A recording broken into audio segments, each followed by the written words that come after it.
Yo tengo una carrera principalmente en la industria del software. He venido desarrollando o he estado participando en empresas desde hace pues, ya más de 20 años. Que tienen que ver mucho con desarrollo, pero la verdad es que todo este segmento de los gamers también es algo que me ha apasionado desde que era niño, ¿no? Y bueno, y quiero empezar pues con un pequeño viaje a la memoria, ¿no? De cómo ha venido desarrollándose y cómo ha venido evolucionando esta industria a partir de los tiempos. Me encontré en esta gráfica cuando estaba haciendo research para la plática y creo que es una gráfica muy interesante que va hablando cómo ha venido evolucionando esta industria. Yo soy de esta época, de la época del arcade, ¿no? A mí me tocó Pac-Man, me tocó Donkey Kong, me tocaron todas esas aplicaciones, ¿no? Y cada peso que me llegaba, yo iba y me lo gastaba en las famosas maquinitas, ¿no? Era de esa generación y empezaba por aquí también, pues toda la generación que tiene que ver con las consolas, como se ve aquí, ¿no? Que esta es una industria, pues que tiene 50 años prácticamente en el mercado, no es una industria tan vieja. Y aquí participé también, mi papá compró en aquella época, en lugar de un Atari, compró un Odyssey. Les quería enseñar aquí el Odyssey. Ahí está. Que era otra plataforma diferente al Atari. No sé por qué mi papá compró esa en lugar de un Atari. Yo creo que porque tenía teclas para escribir y se le hizo interesante. Pero soy parte de esa generación que creció mucho aquí, como podemos ver acá, y que después tuvo aquí en el 84, tuvo esto que se llamó el crash de las consolas, que prácticamente un mercado de 20 billones de dólares se fue a 100 millones de dólares. O sea, la verdad es que ahí hubo una disrupción en ese mercado por culpa de cómo estaba creciendo el arcade y empezaban las PCs a ganar espacio aquí, ¿no? En 1985 sale el famoso NES, el Nintendo, y desde aquí empieza otra vez una tendencia de crecimiento en el mercado de las consolas. En el 89 pues aparece el Game Boy y fíjense cómo aparece un nuevo segmento. Aparece un nuevo segmento aquí en el Gamers, que es handhelds, ¿no? Que tiene un crecimiento y que se va desarrollando también, en lo que las PCs y las consolas pues venían compitiendo fuertemente. En el 93 aparece Doom, ¿no? Que es este juego en primera persona, que quizá no fue el primero, ¿no? El primero fue otro que hicieron ellos también, que se llamaba Castle Wolfenstein, pero que también empieza a darle mucho más punch o mucho más impulso al mercado de las PCs, ¿no? En el 94 PlayStation empieza con los CDs, cambia de los cartuchos a los CDs y eso pues empieza, la verdad es que a partir de este momento pues empieza a decaer ya la industria, el segmento de los arcades empieza a desaparecer y empieza una guerra entre, digamos, las consolas, las PCs. Aparece en el 97 Nokia, le pone la viborita, la famosa viborita a los celulares, ¿no? Y entonces ahora también empieza un segmento del móvil, ¿no? Que empieza aquí con Nokia. Y que de aquí en adelante, pues yo diría, pues se van desarrollando los tres segmentos en diferentes formatos de juego, en diferentes experiencias de una manera brutal, ¿no? Y el crecimiento del mercado es brutal. Fíjense cómo el móvil pues hace que desaparezca el mercado de los handhelds prácticamente, ¿no? El móvil, este mercado móvil ahora a través de los celulares, pues se come al mercado de los handhelds, y aquí empiezan a aparecer nuevos segmentos de mercado, ¿no? La realidad virtual o aumentada, el cloud, el eSport, que por aquí está también, y hoy pues se puede decir que la participación, pues el principal es móvil, ¿no? Es donde hay más participación del mercado, después está la PC y finalmente la consola. Esta gráfica creo que era 2021, no, aquí dice 2020, y ha cambiado el mercado a partir del 2020 a la fecha. Hoy el mercado en términos globales, ¿no? El mercado del gaming es de 200 billones de dólares, que comparado igual con los mercados globales del cine y de la música, pues prácticamente es el doble. O sea, este mercado es mucho más grande ya de lo que puede ser el cine y la música. Si ya lo vemos por segmentos, como platicábamos hace rato, pues el segmento, esto es igual en términos globales, el segmento móvil es el rey, ¿no? Es el que más participación en el mercado tiene. Después las consolas que superaron a la PC del 2020 para acá, para esta fecha, ya la superaron en tamaño de mercado. Lo tenemos todo lo que es el PC Gaming, 21%. Y aquí tenemos estos poquitos que están creciendo ahorita, que es el cloud, ¿no? El eSport, que son estos eventos en donde ahora tú te juntas en un estadio a ver gente jugar en la compu, ¿no? En lugar de verlos participar. Y hay pantallas y estás viendo ahí cómo, y la realidad virtual y la realidad aumentada, que son segmentos que ahorita empiezan a crecer y que creo que son interesantes, ¿no? O sea, estamos esperando a que estos dispositivos se hagan un poco más baratos, se hagan un poco más accesibles, ¿no? Y empezar a participar en ese mercado, pero pues no sé si vieron la película esta de Ready Player One, pero a quién no le gustaría participar en una experiencia como esa que vimos en esa película. Entrando ya a cifras de México, ¿no? En México hay 65 millones de gamers, somos el 10º lugar a nivel de los países con este tamaño de gamers. Y cuando lo ponemos en perspectiva y decimos, oye, pero por cada 100 millones de habitantes, ¿no? ¿Qué lugar ocupa México? México ocupa el 6º. Curiosamente, abajo de México está, bueno, el primer lugar a nivel global es China, con 200 millones de jugadores. Y después está Estados Unidos, ya no me acuerdo exactamente la cifra, creo que eran 70 y tantos millones. No, mucho más, 700 millones. Y luego México, pero cuando lo vemos en comparación de población, ¿no? México ocupa el 6º lugar y abajo de México está Brasil, está China, está la India y está Rusia, que es prácticamente los países del BRIC. Pues somos aproximadamente 120 millones, ¿no? De mexicanos, pues la penetración del mercado pues se puede deducir que es aproximadamente el 50%, ¿no? De la población se considera gamer, y el gasto en 2023 es de 1.8 billones de dólares, que ese, digamos, es el tamaño del mercado de gamers en México. Viendo la proyección de crecimiento, y estos son datos para México, ¿no? Vamos a empezar de arriba para abajo. El segmento de realidad virtual y realidad aumentada es quizá el más pequeñito en participación del mercado, ¿no? 5 millones de dólares, pero es el que más crecimiento quizá se le ve proyectado, ¿no? Este segmento es un segmento que está creciendo y que va a seguir creciendo en los próximos años. El eSport es un segmento más grande, inclusive ya en México, aunque tiene un crecimiento más menor, se espera que crezca alrededor de 40 millones de dólares en los próximos 5 años. Accesorios y hardware, pues ya es un segmento importante. Es de acá, de 100 millones a 140, con un crecimiento del 8 al 10%.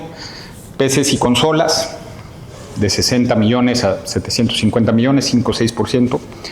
Y móvil, que está en 1 billón a 1.8 billones. O sea, este segmento móvil, que es el más grande, va a seguir creciendo fuertemente.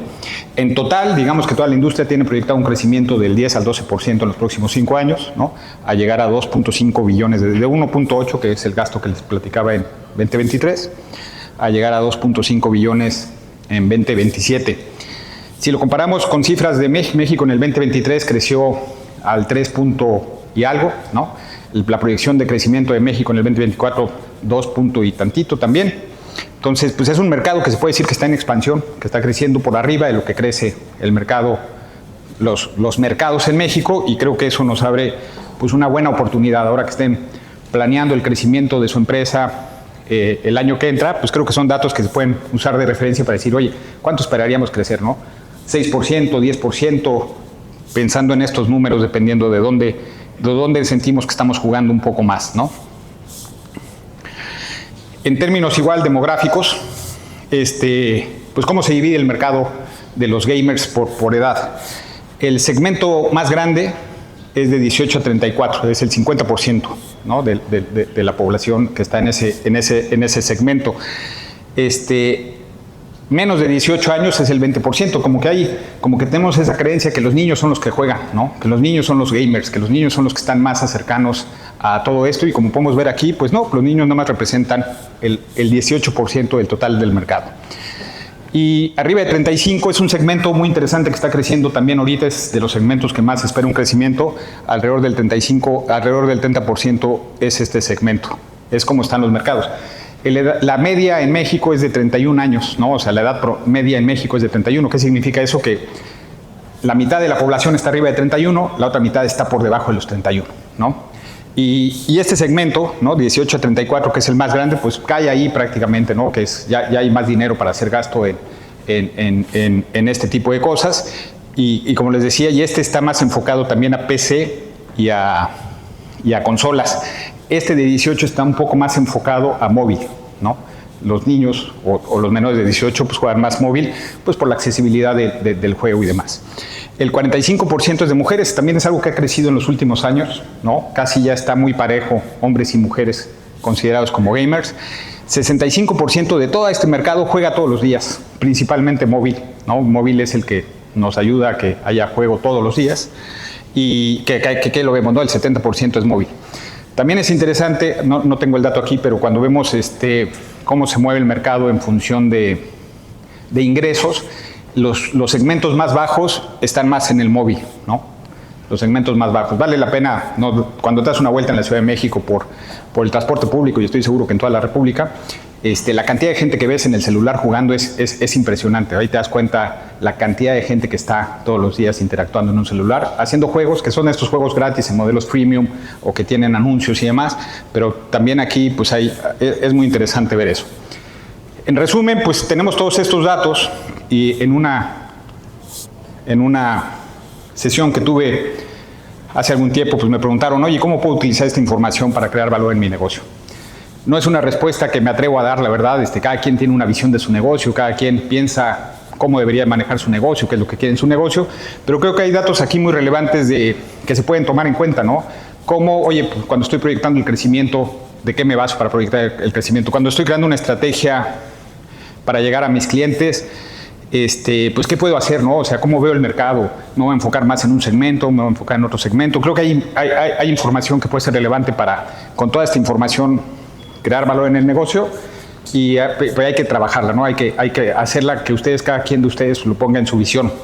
Lo que sí me voy a atrever es platicarles un poquito de algunos cambios que yo veo que hay en el mercado y que están ocurriendo y que son como ideas o quizás recomendaciones de lo que podemos empezar a hacer de aquí en adelante. Y quiero empezar con esta reflexión de, pues hay que poner el foco en el resultado, no en el producto. Sobre todo ahora que van a tener todas estas pláticas con las marcas, ¿no? Creo que no hay que perder el foco. ¿Qué es lo que buscan los usuarios? ¿Qué es lo que están buscando a esas personas a las que ustedes les venden? No sé si han oído hablar de esta analogía.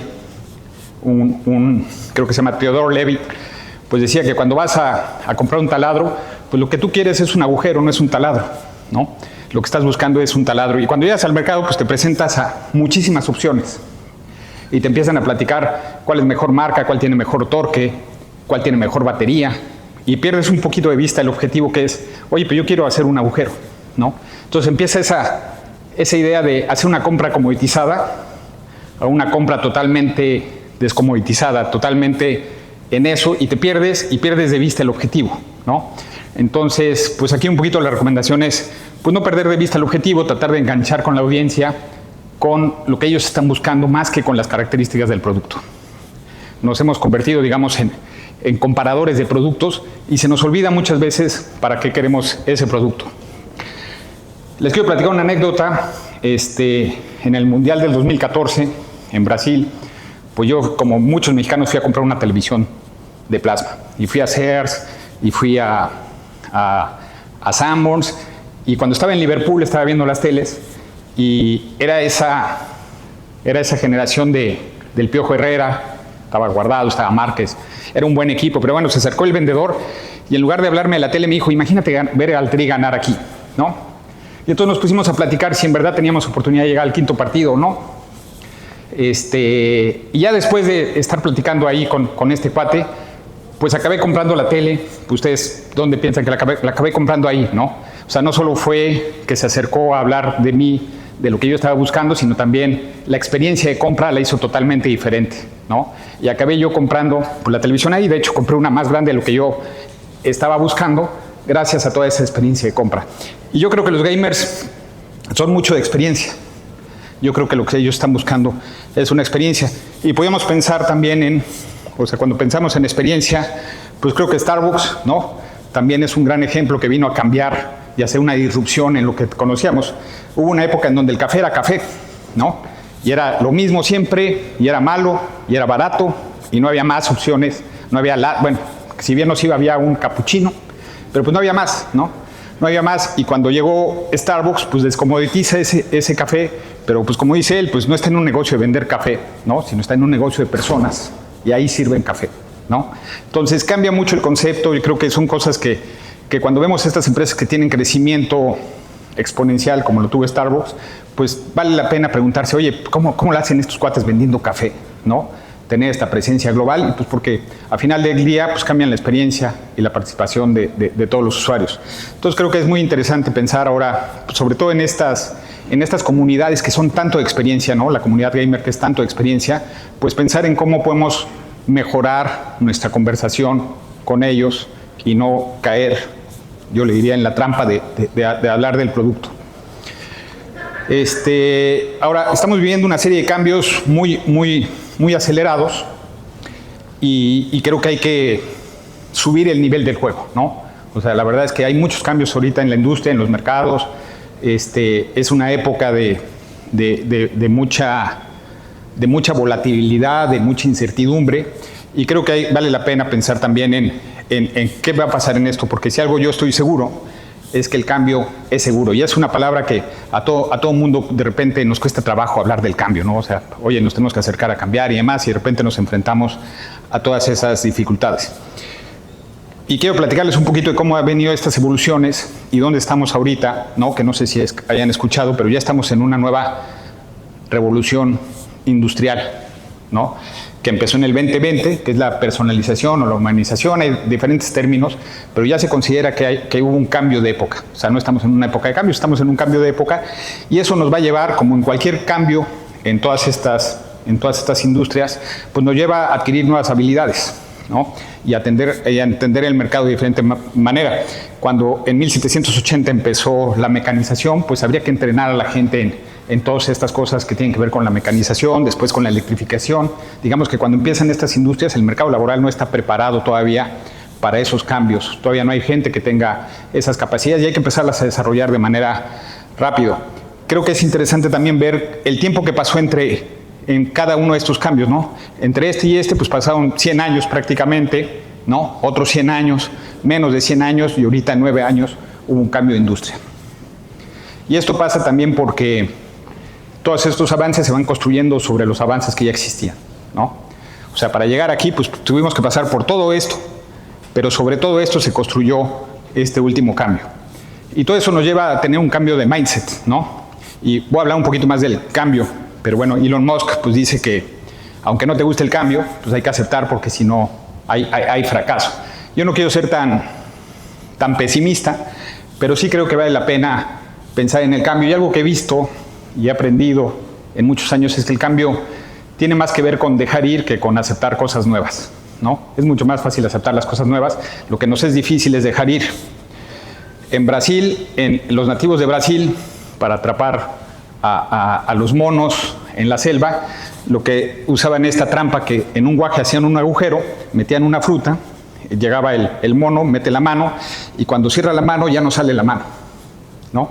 Y ahí se quedaban atrapados por no soltar la fruta, ¿no? Entonces, como una analogía, decir, pues hay que soltar la fruta, ¿no? O sea, porque si no estás atrapado en tus creencias, estás atrapado en las cosas que todos los días piensas, y eso pues te deja ahí, no te deja seguir adelante, ¿no? No te deja hacer. Entonces, pues también una recomendación es acepten el cambio, pero aceptar el cambio es dejar ir otras cosas que antes teníamos y que antes nos mantenían en algún lugar, y ahora hay que llevarlo. Todo esto y todos estos cambios vienen principalmente impulsados por la inteligencia artificial, ¿no? Que la vemos hasta en la sopa. Todo el mundo habla de la inteligencia artificial, ya es el tema de todos los días, en todos los lugares, pues estamos hablando de inteligencia artificial. Y como saben, ¿no? Pues la inteligencia artificial no es nada nuevo. El término lo acuñó este cuate John McCarthy en 1957. En aquella época tenía más que ver con hacer máquinas inteligentes, ¿no? Estábamos en esa época de la digitalización y demás, entonces estaban tratando de hacer máquinas inteligentes. Y en 1980 cambió, creo que esto es interesante, cambió el acercamiento a lo que se conoce hoy como inteligencia artificial. Antes había dos acercamientos: el lógico, ¿no? Que es enseñarle a las computadoras a decir, bueno, si esto pasa, esto es lo que tienes que hacer, y si esto pasa, esto es lo que tienes que hacer. Es un árbol, digamos, de decisiones. Y el otro, que era el biológico, que empezaban con estas famosas redes neuronales, ¿no? A descomponer la información y a volverla a juntar en información. Y lo que fue interesante es que hacían concursos, digamos, todos los años para ver cómo iba avanzando la tecnología y la inteligencia artificial. Y el ejemplo era poder identificar imágenes, ¿no? Que la computadora identificara una imagen. Y cuando obtuvieron un mucho mejor resultado en el biológico, toda la industria dijo, este es el camino, y se olvidaron del acercamiento lógico, ¿no? Entonces, a partir de ahí, digamos que toda la evolución de la inteligencia artificial tiene que ver con este concepto de las redes neuronales, y justo hace 2 semanas le acaban de dar el premio Nobel a estas 2 personas por estar trabajando con redes neuronales. Este cuate Hinton trabajaba en Google, ¿no? Era un VP de Google, es uno de los que le dicen los padrinos, ya no se les dice los padres, pero como que los padrinos de la inteligencia artificial, y les dan por meterse por este descubrimiento, por este avance en las redes neuronales. La semana pasada, ya no me dio tiempo a ponerlo en el slide, pero también le dieron el premio Nobel de química a 3 personas, 2 de ellas trabajan también para Google, por su trabajo en desdoblar proteínas utilizando inteligencia artificial, ¿no? Entonces, ya la inteligencia artificial, creo que es muy interesante ver cómo está impactando en el mundo de los científicos, en el universo del premio Nobel, y cómo eso nos lleva hacia adelante. Y también es muy interesante ver que 3 de las personas que les dieron Nobel ahorita trabajaban para Google, ¿no? ¿Qué cambia eso también? Porque antes eran científicos que hacían papeles, que trabajaban en universidades principalmente. Ahorita 3 de esas personas trabajaban para una empresa tan grande como Google.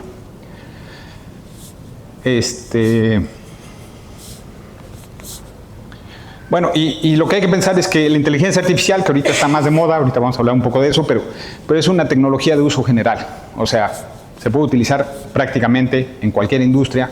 Se pueden tener casos de uso en cualquier industria, y ya lleva mucho tiempo, ¿no? Más del que quizá conocemos y vemos, en que todas este tipo de empresas han estado utilizando inteligencia artificial. Antes de que el término se pusiera de moda, pues hablábamos del famoso algoritmo, ¿no? Es que es el algoritmo. Y ha cambiado un poco ahí esto, y lo que pasó es que en 2022, cuando OpenAI lanza el ChatGPT, pues se hace de uso común.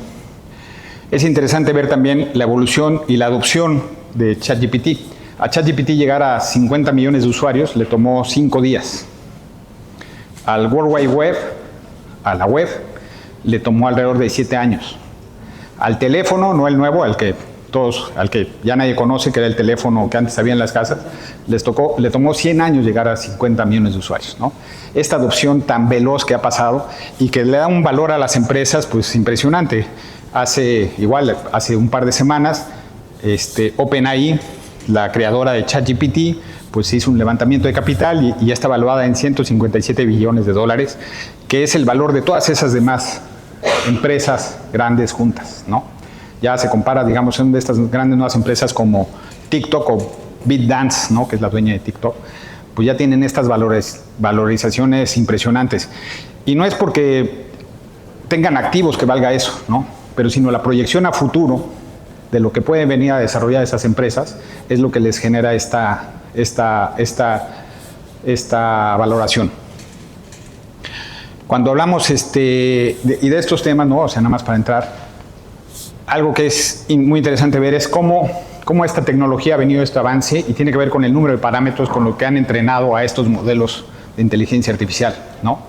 Que además ahora es una tecnología, digamos, estos modelos que es generativa, se llama inteligencia artificial generativa, es como de múltiples propósitos. Lo puede utilizar un estudiante, lo puede utilizar un médico, lo puede utilizar cualquier persona, y va a obtener una respuesta en esos términos, ¿no? En esos propósitos. Antes la tecnología, la inteligencia artificial era más de un propósito, ¿no? Waze, pues te genera la mejor ruta, ¿no? O Netflix te hace la recomendación, o Amazon te hace la recomendación, ¿no? Ahora estas tecnologías que son generativas, pues te ayudan a que sea multipropósito, y tiene que ver con la cantidad de parámetros con la que han venido entrenando estos dispositivos. Cuando vemos estos números que a mí me impresionan, ¿no? Cuando hablamos de 1,000 millones o billones de parámetros que ya los modelos ya han sido entrenados con eso, ya esa inteligencia ya está dentro de esos modelos, pues creo que es muy impresionante ver la capacidad que tienen estos modelos para hacer de todas estas cosas. Empieza una nueva tendencia que son esto se le llama un Large Language Model.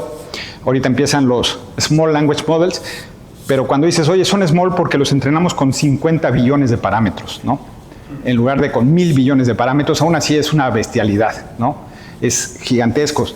Y estos modelos, digamos que son más difíciles entre comillas, de llevarlos a un resultado en específico, pero a través del tiempo son más baratos de mantener y demás. Entonces, a lo mejor no necesitamos tantos millones o billones de parámetros, sino con esos millones de parámetros se puede crear una inteligencia artificial suficiente como para seguir evolucionando. Y cuando vemos cómo ha evolucionado todo esto, ¿no? Y esta comparación de la inteligencia artificial contra las personas, ¿no? Pues hay casos aquí interesantes, como que en esta clasificación de imágenes se podría decir que la inteligencia artificial está sobre las personas ya, ¿no? Es más fácil que se equivoque un humano clasificando imágenes, ¿no? Con su capacidad y demás, que una máquina. Entonces, cuando dice, oye, pero ¿cómo es posible que sea más del 100%? Es que el 100% es el humano, ¿no?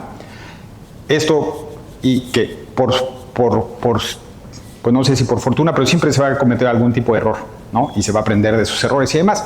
Pero ya la inteligencia artificial se puede decir que ha superado eso. Lo ha superado en clasificación de imágenes, en racionamiento visual, en comprensión de lectura, y hay otras que ya van para allá, ¿no? O sea, como las competencias matemáticas. Y esta gráfica es del año pasado, ¿no? Entonces empieza a ser muy común el uso de estas herramientas, y esto también, pues, como les platicaba, el tiempo que nos lleva a adoptar esto, pues creo que es interesante ponerlo también en perspectiva y decir, oye, pues qué tan común se va a volver esto y qué tan rápido se va a volver esto. Esta es una imagen que a mí me gusta usarla, porque el mismo momento, con, no me acuerdo cuántos eran, creo que 8 años de diferencia, es el anuncio papal de Benedicto y de Francisco, pues cómo cambió, ¿no? Cómo este concepto de ubicuidad, de que está presente, pues cómo cambió las cosas, ¿no? Ahora, pues todo el mundo tiene un celular. Cuando vas a un concierto ves a la cantidad de gente, ¿no? Con el celular, que son imágenes que antes pues no se veían, ¿no? Antes tenías imágenes más de este tipo y ahora tienes más imágenes de ese tipo, sobre todo en estos lugares. Y yo creo que eso es algo que está pasando con la inteligencia artificial. Cada vez vamos a ver más ubicuo el uso de la inteligencia artificial, cada vez más gente la va a empezar a utilizar y va a ser muy rápido, creo yo, esta transición hacia el uso de todo eso. Y pues, ¿qué nos queda, no? ¿Qué nos queda ante todas esas cosas? Desde mi punto de vista, pues lo que nos queda es innovar, ¿no? Yo creo que hay que tener una mente de innovadora. Este cuate Peter Drucker, que pues es un famoso consultor de negocios, pues decía que la innovación es el instrumento del emprendimiento. Es con lo que podemos en verdad generar nuevo valor a partir de lo que tenemos. Y quiero platicar un poquito de la innovación. Muchas veces la innovación se confunde con la disrupción, ¿no? Son dos cosas totalmente diferentes. La innovación por lo general toma lo que ya está y lo va mejorando, y la disrupción es crear totalmente algo diferente, algo que no existía. Los ejemplos es la raqueta de tenis, ¿no? Cómo ha evolucionado la raqueta de tenis. Es una innovación, no solo, y eso cambia el juego, ¿no?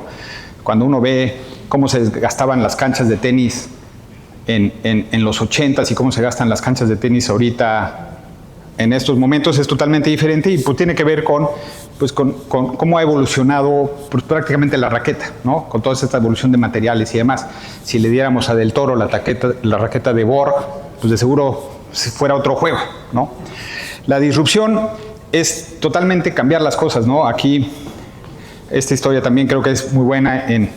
Antes de las Olimpiadas de México 68, la manera del salto de altura era así, le llamaban la técnica de tijera. Se saltaba de frente, abriendo las piernas, pasando una pierna primero, después la otra, así como abriendo como si fuera una tijera, y llegó un cuate, Fosbury, que se aventaba para atrás, ¿no? Y todo el mundo dijo, pues este cuate está loco, ¿no? Eso no va a funcionar. De hecho, a ese salto se le llama el Fosbury Flop, que se puede decir que es el fracaso de Fosbury, ¿no? Y a partir de ese momento, pues ya nadie va a brincar así nunca, todos van a brincar así, ¿no? Y es un salto al vacío, ¿no? Es un salto a ver qué pasa, ¿no? De espaldas. Y la disrupción tiene que ver con eso. La verdad es que para disromper, pues te tienes que aventar algo totalmente desconocido, y a lo mejor encontrarás una nueva manera de hacer las cosas, pero muchas no. Pero sí creo que es mucho más difícil hacer disrupción que innovación, pero yo creo que la innovación no es tan complicada, ¿no? O sea, como que nos cuesta trabajo verlo, pero creo que no es tan complicado, porque simplemente es el acto de agarrar cosas que ya existen y tratar de mejorarlas. Y se puede innovar en muchas cosas, ¿no? La innovación pues no es un proceso, no es un producto. Nos vamos igual y decimos, oye, pues qué innovador producto, ¿no? La raqueta, ¿no? O ahorita les voy a dar algunos otros ejemplos. Cuando es un proceso, es decir, oye, pues lo que tengo, ¿cómo lo mejoro? Y lo que ya tengo mejorado, ¿cómo lo mejoro? Utilizando principalmente la tecnología. La tecnología, digamos que es un gran impulsor de la innovación. Y como platicamos hace rato, pues la innovación se va construyendo sobre las cosas existentes, ¿no? Esto, pues como proceso de innovación, pues del Walkman pasas al MP3 player, después pasaron al iPod, y luego pues le sumas el celular, ¿no? Cosas ya existentes, pues llegas al iPhone, ¿no? Y así se va construyendo la innovación iterativamente, digamos, sobre lo que ya existente, vuelves a iterar y vas mejorando los productos y demás. Y cuando pensamos en innovación, pues, oye, ¿y en qué podemos innovar? ¿No? Como platicamos hace rato, pues podemos innovar en cualquier cosa. Una vez le preguntaron a Jeff Bezos, que él qué creía que iba a cambiar en los próximos 10 años. Y la respuesta es, pues en lugar de enfocarnos en lo que va a cambiar, ¿por qué no nos enfocamos en lo que no va a cambiar? Yo sé que la gente va a querer productos baratos, yo sé que la gente va a querer rápido, yo sé que la gente quiere buen servicio, y ahí es donde Amazon se ha enfocado en innovar, ¿no? No en crear nuevos productos, sino más bien en innovar en la experiencia otra vez de esos usuarios y demás, estar yendo al mercado e interactuando con el mercado de manera interesante. Entonces, como recomendación, pues yo diría hay que poner foco en innovar en agilidad, en innovar en crecer, en innovar en servicio, ¿no? Creo que esa es la tarea que en la práctica en la que estamos, pues nos podemos llevar en lugar de tratar de innovar en productos o en otras cosas, ¿no? Ya para terminar, les quiero dejar este quote de Satya, ¿no? Satya es el CEO de Microsoft, que también es muy impresionante cuando lo vemos, cuando antes de Satya estaba Steve Ballmer, después de Bill Gates. Steve Ballmer, cuando llegó a Microsoft, la empresa valía como $600 millones, estuvo del 2000 al 2014. Cuando se fue Steve Ballmer, la empresa valía $300 millones. Le había quitado el 50% del valor a la empresa, ¿no? Y Steve Ballmer es uno de los directores generales más importantes con ese resultado, ¿no? Pues llega Satya, agarra la empresa en $300 billones y ahorita ya vale $1 trillón, ¿no? Ya es una de las empresas que llegó al $1 trillón. O sea, este cuate la verdad vino a cambiar totalmente Microsoft con apuestas en la nube, con apuestas a abrirse, ¿no? Abrirse a los demás mercados, a abrir el .NET como un lenguaje de programación de código abierto y en verdad cambiar toda la empresa. Y que él dice, pues no hay que ser un sabelotodo, hay que ser un aprenderlo todo, ¿no? Antes Microsoft se sentía que las sabía todas, ¿no? Y este cuate llega a decir, no sabemos nada, tenemos que aprender todo. Por cierto, Microsoft es de los principales inversionistas en OpenAI, ¿no? En esta empresa de inteligencia artificial. Entonces, eso ha cambiado totalmente la visión de negocio de Microsoft y eso le ha ayudado a que tenga un crecimiento exponencial. Pues yo creo que hay que tener ese mindset, ¿no? De aprender, de no querer que ya no las sabemos todas. Y a partir de ahí creo que se empiezan a dar estas oportunidades de hacer cosas diferentes, cosas innovadoras, cosas nuevas. Pues eso, de mi parte, eso es todo. Les deseo en verdad que sea muy provechosa esta gira, esta visita y que tengan mucho éxito.